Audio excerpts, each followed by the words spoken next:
We have to speak as one voice. We will only be successful if we work together, or we'll lose individually. This is very fragile that we are the only stopgap for this Biden administration. And if we don't do this right, the Democrats can take the majority. If we play games on the floor, the Democrats can end up picking who the speaker is. Kevin McCarthy warning Republicans in the House of Representatives that if they don't vote for him, they can make Nancy Pelosi speaker again. They might lose the whole thing. It would all be for naught. It would be moot. I think, honestly, that the Republican members of the House will eventually fall into line and vote for the sometimes articulate Kevin McCarthy, who often needs a translator. You know, sometimes they have like sign language interpreters for things like that. You don't need a sign language interpreter. You need an actual semantic interpreter for Kevin McCarthy. A great deal of the time, not the most well-spoken speaker that we've ever seen in the United States, but he's sending up a flare there, and it will sort itself out, and there will be, you know, this and that, and concessions and horse trading and yada, yada, and he'll become the Speaker of the House. Now, with that said, let me get back because I shared with you this, an editorial, the editorial page, whereas you might expect the Washington Post today, free speech on trial. Photograph of a Chinese man, a media tycoon in Hong Kong, Jimmy Lai.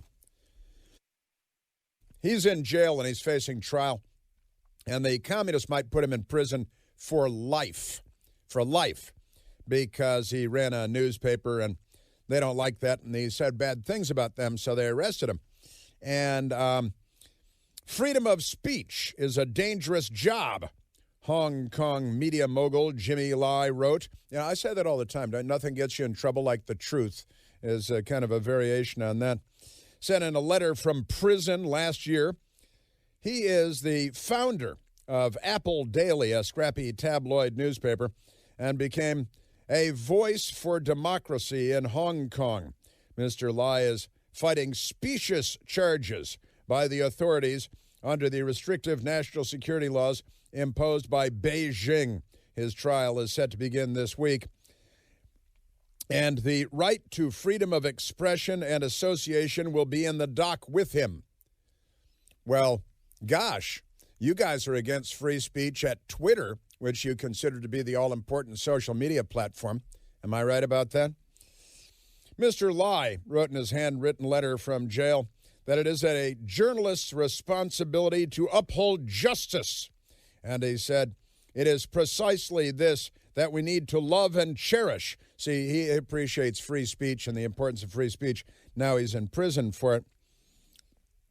The era is falling apart before us, and it is time for us to stand tall, right? But at the same time, we had, of course, the United Nations today saying that, well, we're going to have to regulate speech because the place is a loony bin run by mostly dictators and despots. And also we had, Democrat member of Congress Sheila Jackson Lee saying that words can break bones. You know, sticks and stones may break my bones, but words will never hurt me, names will never hurt me. And she says, no, words inspire violence, kind of like the Bernie Sanders guy that shot Congressman Steve Scalise, or, the Democrat anti-police rhetoric that has led to so many suicide attacks and mass murders of police in the United States of America, for example. But in China, Jimmy Lee may go to prison for life because he's fighting for free speech. In America, the Democrat Party is fighting against free speech. Elon Musk is the villain of the month because he is advocating for free speech on social media, and the number one vessel of the Democrat Party, which suppressed the Joe Biden and Hunter Biden stories on the lead up to Election Day, the laptop, which was true. But they spread the misinformation being put out there by penitentiary face John Brennan of the CIA and his 50 co-conspirators spreading false information. That spreads like wildfire, but the truth is smothered in the cradle. by the American left, which is decidedly anti-free speech. I am decidedly pro-free speech.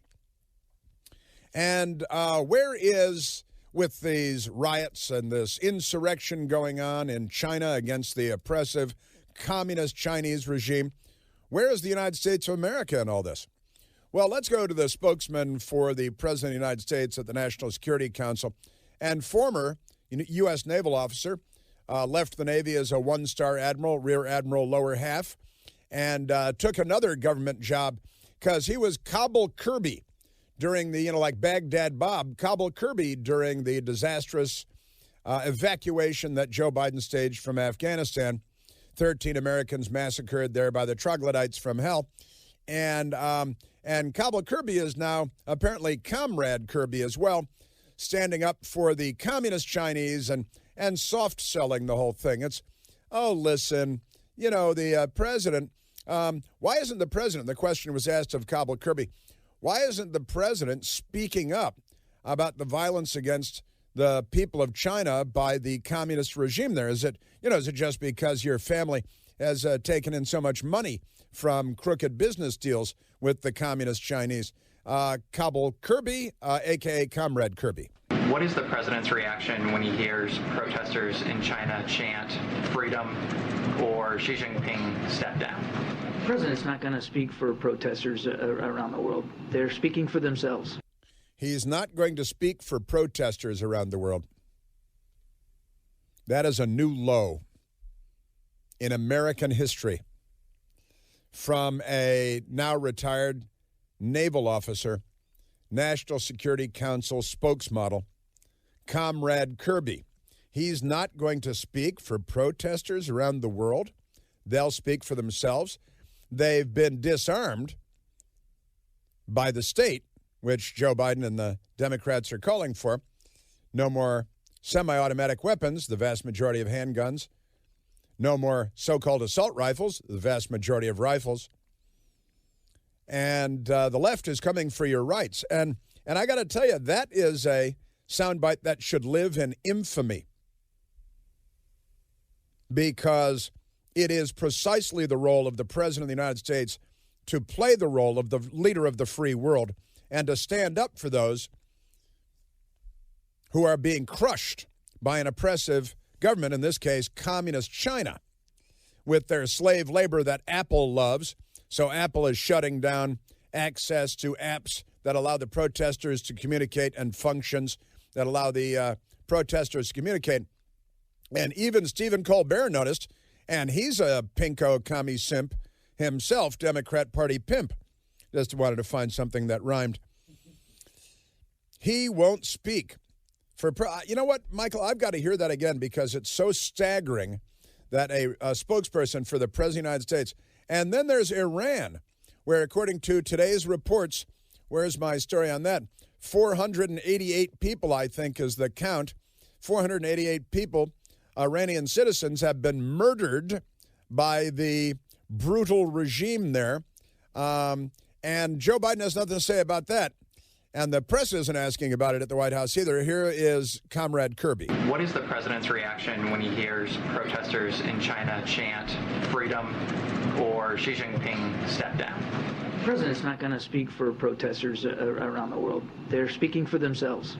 Not going to speak for protesters around the world that are being crushed. We could have 20 Tiananmen squares today, tomorrow. Could be happening now in slow motion. And by the way, they're also chanting Patrick Henry, give me liberty or give me death. And that is an American saying, and Joe Biden sees that. You've seen in many of the protests, they have American flags. And Joe Biden, well, the president's not going to speak for the protesters. They'll speak for themselves. They'll be killed for themselves. Isn't that amazing? But don't you support freedom movements in repressive countries? Does the White House support their effort to sort of regain personal freedoms in light of these lockdowns?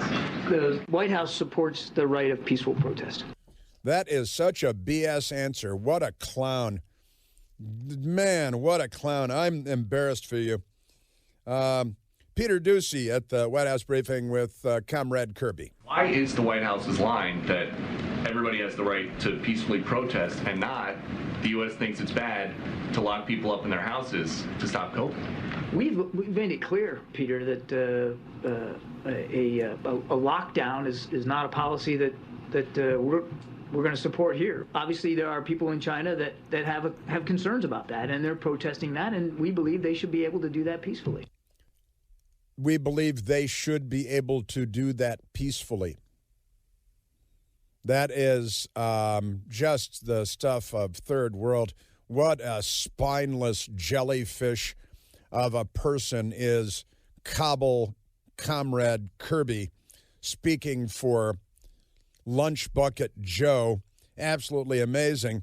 He appeared again this morning. That was the White House briefing yesterday on the Fox News channel. I was surprised. He came on and he was kind of trying to be twinkly and smirky and, oh, no, we're fine. This time the U.S. government is with the tank. Tiananmen Square decades ago, where the Chinese communists murdered thousands of freedom protesters. This time, the U.S. is driving the tank. I would not say at all that we would agree with criticism that we've been less than firm or consistent. In fact, Brian, we've been very, very consistent about the right of peaceful protest, and we've been very vocal about it in China just over the last few days. We believe that these individuals should be able to peacefully protest and assemble and to make their minds known to their government there in China, just like we've said the same in Iran and around the world. Yeah, what a limp noodle response. You're a disgrace to the uniform that you wore for so long. You're a disgrace to the United States of America. We're on the side of peaceful protest. We're on the side of individuals being able to freely assemble and to express their views, whatever those views are. We're not taking a side in terms of what these protesters are about. Largely, though, Steve, that these protesters are really out there about the lockdown. We're not taking a side. We're not taking a side. We're not taking a side. We're not speaking for protesters. The president's not going to speak for protesters around the world. No, the president's not going to speak. Just kill them all. Now, I'm an American, and I recall a much better president. His name was Ronald Wilson Reagan, and he saved the Western world. And this is the kind of rhetoric we should be getting if we had a real president. There is one sign the Soviets can make that would be unmistakable, that would advance dramatically the cause of freedom and peace. General Secretary Gorbachev, if you seek peace, if you seek prosperity for the Soviet Union and Eastern Europe, if you seek liberalization, come here to this gate. Mr. Gorbachev, open this gate.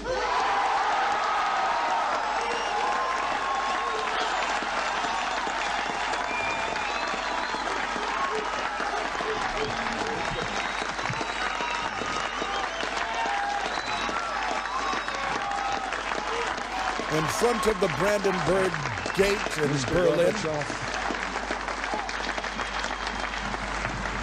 Mr. Gorbachev, tear down this wall. Listen to the crowd go wild. Human beings yearn to be free. The Biden administration and today's Democrat Party's message to the oppressed of the world is you want freedom, you're on your own. Not our problem. It's like the preacher in, to Cleavon Little in Blazing Saddles. Son, you're on your own.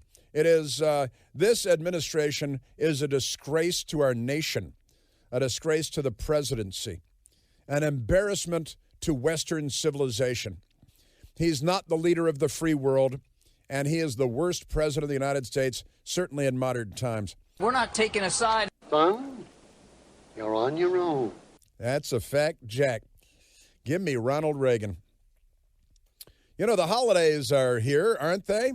Achieve gift-giving greatness when you give the gift of perfectly aged, tender, and delicious Omaha steaks. We've got ours at home right now. The steak experts at Omaha Steaks have put together a specially curated gift package to help take the guesswork out of gifting and make you a holiday hero. All you have to do is go to omahasteaks.com. You use the code PLANTE, P-L-A-N-T-E, at checkout, and you get $30 off your order. Standard assortment of mouth-watering favorites, guaranteed to impress the whole family, like the legendary Butcher's Cut Filet Mignon, the air-chilled boneless chicken, the ultra-juicy burgers, and comfort meals that are ready in a flash. Omaha Steaks is ready to ship your order right away. So shop early and beat the shipping rush. Go to omahasteaks.com. Use the promo code PLANTE at checkout. Visit omahasteaks.com. Use promo code PLANTE at checkout, and you're going to save an extra $30 off your order. A minimum order may be required.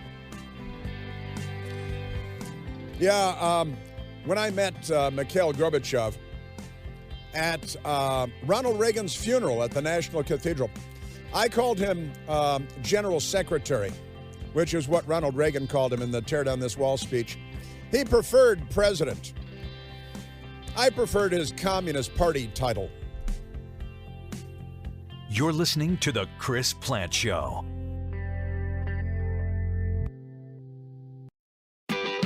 The World Tournament of Soccer happening in Qatar is finally here. And with all the weird kickoff times and all the other sports happening simultaneously, it can be kind of hard to keep up.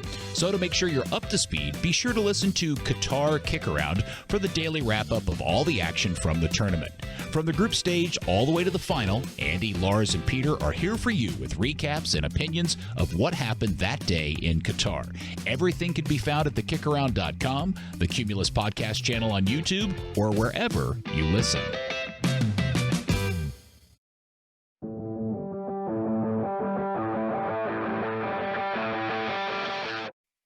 We're on the side of peaceful protest. We're on the side of individuals being able to freely assemble and to express their views, whatever those views are. We're not taking a side in terms of what these protesters are about. Largely, though, Steve, you know that these protesters are really out there about the lockdown. And since the Democrat Party is the party of lockdown, it creates a bit of a conundrum for them, doesn't it? Comrade Kirby is walking that high wire for the left, for the Democrat Party, for Lunch Bucket Joe. And we're not taking sides. You know, communist China, people yearning to breathe free. We can't decide which way to go. The president's not going to speak for protesters around the world. Yeah, he's not going to speak for protesters. So kill them, China. You got the green light from the White House. Kill them, Iran. They've killed 488 so far, according to today's news reports. Let's see. Let's go to Phil calling from Fredericksburg, Virginia. Philip, you're on the Chris Plante Show. Hey, Mr. Plante. Look, I just love how the White House supports the rights of foreigners to protest peacefully. And when it comes to American train workers who are striking because they don't like certain things about their job, suddenly that's the worst thing in the world. We must attack it. We cannot allow people to protest peacefully in the United States. That has to be stopped.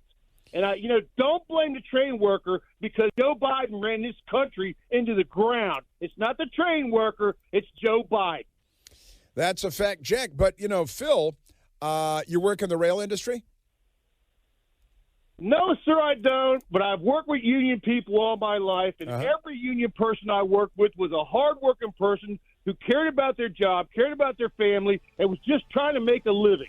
Well, Joe Biden got full credit before Election Day for solving this. And Scott Pelley in 60 Minutes, you are so heroic for solving the rail strike. And it was all a lie. It was a kick-the-can maneuver to get past Election Day. And now it's back. This is the Chris Plante Show.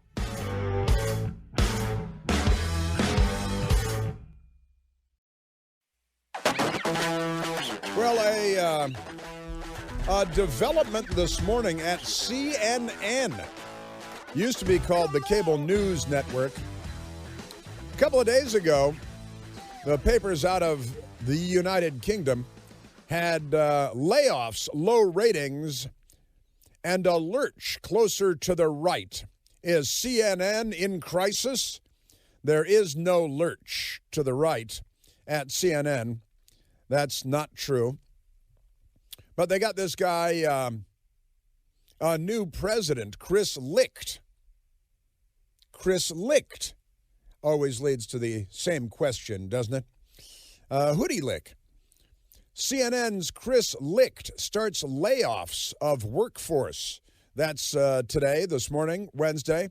And CNN signals layoffs and budget cuts before end of the year. You know, companies like CNN, they always love, hey, it's the holiday season. Let's start firing people so their kids can't get the G.I. Joe with Kung Fu grip and all that stuff. But the people at CNN, they're announcing today that they're starting layoffs because, you know, that's what they do. And they're starting with, according to the reports, they're starting with, but not finishing with, what they call contributors, paid contributors, who they say have no particular area of specialization, no specialty.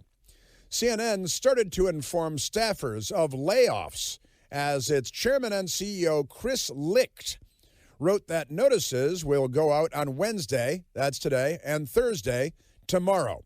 Now, he's the guy, he was Stephen Colbert's executive producer. Now he's president of CNN. Because one Democrat Party propaganda job is pretty much the same as another Democrat Party propaganda job.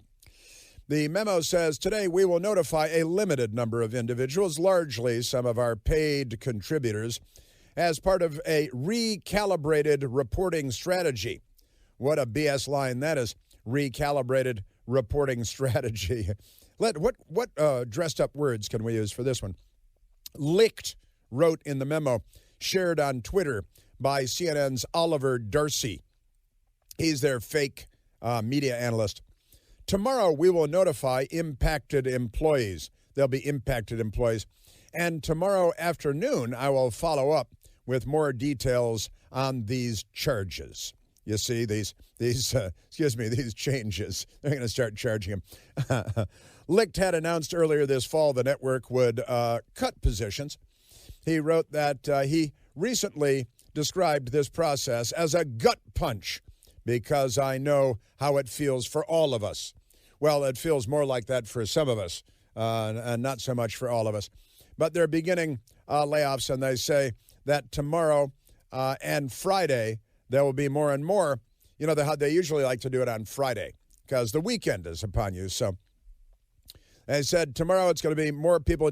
Today it's the contributors, you know, that do panels and things like that, the ones that they pay. And then tomorrow and Friday, it's going to be reporters and other people. But it won't be Don Lemon. You know why? Because Chris Licht. What? Pretty crazy. And look, I don't wish anybody any harm, and I don't wish that anybody, even at CNN, lose their jobs because it's a terrible thing. And right at Christmas time, even worse. Bad. Very bad. Let's go to the telephones, Michael. We've got free speech, and it's on the line in the United States because the Democrat Party is not in favor of it. They don't believe in free speech, free practice of religion, freedom of choice, you know, your mandated vaccines, your mandated lockdowns. They can't be too critical of Chinese communist lockdowns because they might be calling for lockdowns again in the not-too-distant future, and maybe around election time, a couple of years from now.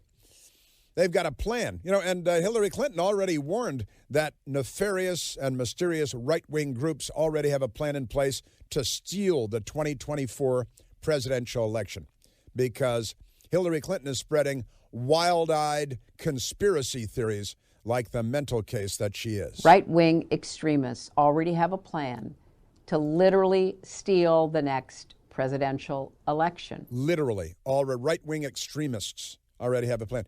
She is a communist simp, Chinese. She's like Angela Lansbury in the original Manchurian Candidate. That was always her role model growing up. Hot sauce. Hot sauce. All right, let's go to the telephones. We were talking about how in New York City they're planning on rounding up homeless, mentally ill, drug-addicted people and bringing them to hospitals, where the hospitals will be stuck with the problem, and they'll just let them go again, and it won't solve anything because bringing people to hospitals doesn't solve anything. Homeless, crazy people, mentally ill people, drug-addicted people. hey, here's a hospital. Thanks for playing along. Get out of the car now. We're pretending to do something. Let's go to Chris calling from Woodbridge, Virginia. Christopher, you're on the Chris Plante Show. Hi, Chris. Thanks for taking my call. I was calling about that comment you played from JFK. This whole thing about moving the mentally ill into the community probably started in the early 60s, and we now know what a failure that is. He complains about half the mental institutions have fire and safety hazards. So you fix the fire and safety hazard. The buildings are old, so you build new ones. But you just don't throw them out onto the streets so they can run naked in traffic. That's exactly right. We need to put them back in hospitals, modern ones, where they can be cared for and bathed and medicated and free hots on a cot. And you know, it would help them, and it would help the communities that are suffering with these 10 cities. And for the 20% that kind of like me, you just build a middle-class housing. Why? Because we can afford it. I became homeless on Monday because my rich Chinese immigrant landlord is selling the house to make a huge profit. So out I go. And I sold him the house 6 years ago because the banks wouldn't refinance me. So the banking industry needs to be reformed. But, you know, we need to rethink, both parties, how we treat the homeless, because there should be none of it in a country that's just spent $22 trillion on COVID. You know, and we're 31, well, whatever we spent on COVID, we're $31 trillion in debt. Joe Biden is spending money like a gang of marauding criminals. And honestly, Washington, D.C., we had a most extraordinary facility called St. Elizabeth's in Anacostia in southeast D.C., a very large reservation, almost like a campus. Well, it was a campus with multiple buildings. John Hinckley was held there after he shot President Reagan and several other people on that day. And it was kind of ideal. Now, the buildings were old and they needed updating. It's been taken over by the Department of Homeland Security because we need more Soviet-style government departments and agencies to put a lid on the American people, the Department of Homeland Security. But it was an ideal setting for homeless people and people with mental issues. And you could have separate facilities, which they had for many years, but they just got rid of that. Now they're building some homeless buildings in some of the nicest neighborhoods in Washington, D.C., in order to drag those neighborhoods down and make them worse and more dangerous. But listen, you're right, and you nailed it, what JFK said, to put people back into the community, because so many of the buildings are overcrowded and have fire hazards and were built before World War II, he said in 1963. Well, here we are. And again, Chris, the population of the country then was about 180 million people. And we had 530,000 people in mental institutions, according to JFK in that speech.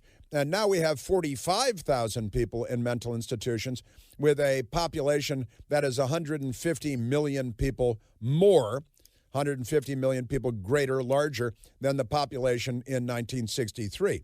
So obviously we have not been addressing this issue. And every big city in America is a tragic testimony to the fact that we haven't been dealing with it, right? Now, your situation sounds horrifying and difficult. You owned the house. You couldn't get refinancing. You sold the house. The new owner, Chinese immigrant, rented the house back to you, but now he sold it again to someone who's not renting it to you, and you were like, now what am I going to do? Exactly. The banks, I was paying $1,500 a month mortgage for 10 years, and I tried to refinance it down to $800. Apparently, I'm no risk at $1,500 a month, but I'm a huge risk at $800 a month. It would have been a win-win situation. So there's the banks. And then you have the situation where, you know, I had to rent it back. I used up the equity. The only way to get the equity out was to sell the building and rent it back. So now I'm in a motel with this cat, and she's going to a shelter tomorrow, and I'm going to a different shelter because I can't live in a hotel forever. So it is tragic, yes. Wow. And I've had the cat 16 years, and they can't find anyone to adopt her. So it is sad. Wow. Well, you sound like an intelligent, educated, serious adult, and a professional. What happened to your career? What have you been doing for a living? Well, I had periods of underemployment or unemployment, but I lost a lot of money in the stock market. I had a broker who made some mistakes, and it turned out that he was homeless many years later, and I ended up giving him a home because he had a mental breakdown. So, good Lord. What about Yes. family? Do you have family that anywhere in the country that can that has space or can take you in or help you out? I do. I have a relative in Maryland, and but some families are a bit dysfunctional.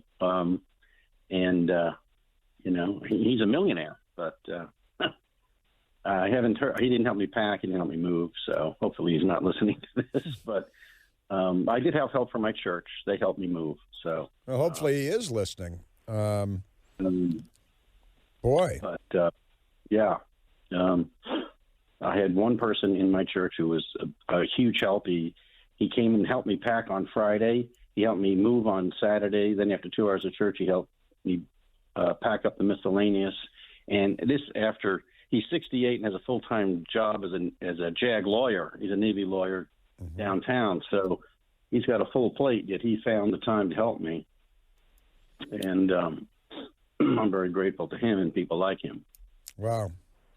Well, listen, Chris, I'm glad you called in and shared your story. Now, you're not one of the, mentally ill people living under a bridge that New York City is going to round up and bring to a hospital, but you are in tough times, and we're in a crazy place in the United States of America.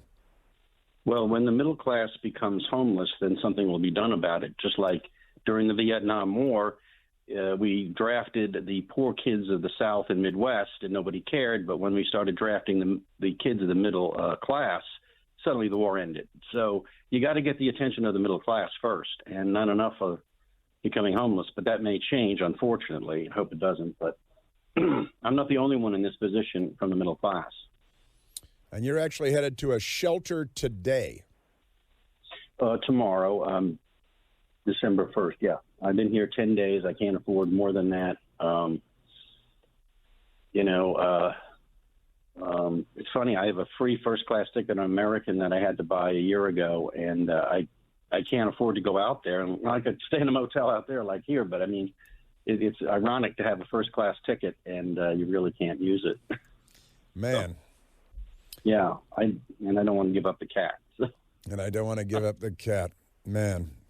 I'd hey, Maryland relative, I think, Chris, thank you for calling in and sharing your story and wishing you the very best. What about employment? You're currently not employed also, is that correct? Right. I've been looking. I was doing substitute teaching before COVID.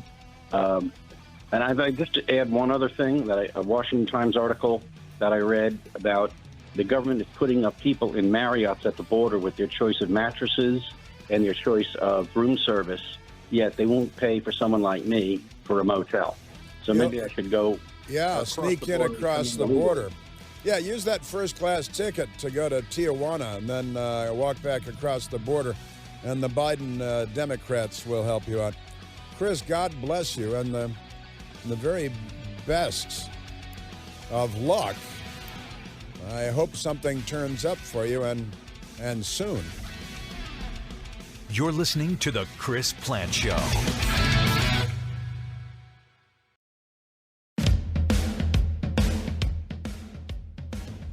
I mentioned the number 2 editorial in the Washington Post today, a story about Hong Kong media mogul Jimmy Lai, who's in jail in Hong Kong because the communist. And he owned a newspaper, founded Apple Daily, a scrappy tabloid, the Washington Post says. He's looking at life in prison because of free speech, which the communists don't support. And Comrade Kirby and the Biden administration, they don't take sides when it comes to communist China and people yearning to breathe free. They don't take sides, right? And here they're targeting Elon Musk because Elon Musk has become a champion of free speech in America, which I never thought would be an issue, but the real left is here now. Karine Jean-Pierre, not very bright at all, talking about how they're monitoring. That's the East German Stasi word that she used, Elon Musk and Twitter. We have always been very clear, and that when it comes to social media platforms, it is their responsibility to make sure that when it comes to misinformation, when it comes to the hate that we're seeing, that they take action. Again, we're all keeping a close eye on this. We're all monitoring what's currently occurring. They're keeping a close eye on it. They're monitoring it because of misinformation, like the misinformation they spread about Hunter Biden's laptop and Russian collusion and so many other things. So they're monitoring and keeping a close eye. It's like the way they listen to this show. They don't listen to the show. They're monitoring. Peter Doocy asked Kevin McCarthy at the White House yesterday about this monitoring. Did the White House say that they're keeping an eye on Twitter under Elon Musk's ownership and leadership? That is offensive to me. Government's going to go after someone that wants to have free speech? What do they have to look at Twitter about? Do they want to go more after American public about whether they can have an opinion on something? There are a number of words omitted and or misused in that response, but I get the gist. I'd like to send that to rewrite. But what are they, I can't even reproduce. But what are they? It's offensive to him, and it should be. What are they monitoring Twitter for? What exactly? Well, because misinformation, like the Ukrainian phone call, and Russian collusion, and the Hunter Biden laptop, and the list is very, very long. Kevin McCarthy. I think the American public have spoken on this. I think our First Amendment stands up, and I think they should stop picking on Elon Musk. Elon Musk has succeeded in many places. I'd bet on him more than government going after you. And one thing I would say when we talk about accountability, we'll no longer let government go after people simply because of their political views. Well, that last part would be nice. I'd rephrase everything before that. He's succeeded in many places. Okay. Listen, you're the Republican leader in the House of Representatives. You ought to be articulately pounding the table and making it clear that in the United States of America, this is unacceptable. And you should be comparing them to communist China and to Putin's Russia. And, I know you're not going to become Ronald Reagan or anything overnight, but I kind of get what he's trying to say, but I shouldn't have to reinterpret it for him. What do they have to look at Twitter about? Exactly. What do they have to look at Twitter about? They're monitoring, like China.